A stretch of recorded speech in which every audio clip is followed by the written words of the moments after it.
ఈరోజు మనం ఈ వీడియోలో సింహరాశిలో జన్మించిన వాళ్ళకి సంబంధించి వాళ్ళ వివాహానికి సంబంధించి చాలా ముఖ్యమైన విషయాలు తెలుసుకోబోతున్నాం. అందులో మొదటి విషయం ఏంటంటే, మనం పెళ్లి చూపుల్లో వాళ్ళను ఇష్టపడి అన్నీ తెలుసుకుని ఒకరినొకరు అర్థం చేసుకుని వివాహం చేసుకున్న కొద్ది రోజుల తర్వాత, అంటే హనీమూన్ పీరియడ్ ఎండ్ అయిన తర్వాత, 1 నెల తర్వాత, 3 నెలల తర్వాత, సంవత్సరం తర్వాత వాళ్ళతో డైవర్స్ తీసుకునే పరిస్థితులు రావడం, విడిపోవడం, లేకపోతే అమ్మగారింటికి వెళ్ళిన భార్య వెనక్కి రాకపోవడం, ఇలాంటి పరిస్థితులు ఎందుకు ఏర్పడుతున్నాయి, ఏ గ్రహాల వల్ల ఏర్పడుతున్నాయి.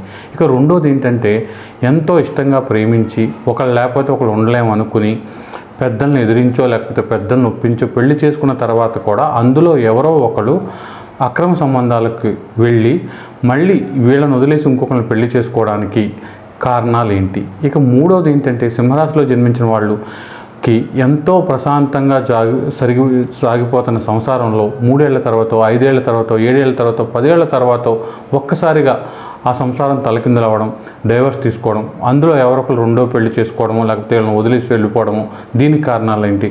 ఇలాంటి పరిస్థితుల నుండి భార్యాభర్తలు బయటపడి సంసార జీవితం నిండు నూరేళ్ళు చక్కగా ఉండాలంటే జాతకంలో ఎటువంటి ప్రాబ్లమ్స్ ఉన్నాయని తెలుసుకుని వాటికి ఎలాంటి రెమెడీలు చేసుకోవాలి అనే విషయాన్ని కూడా తెలుసుకుందాం. ఇంత విలువైన వీడియోలతో ఈ వీడియో మీ ముందుకు తీసుకొస్తున్నాం. ఈ వీడియోని స్కిప్ చేయకుండా మొత్తం వీడియోని చూడండి.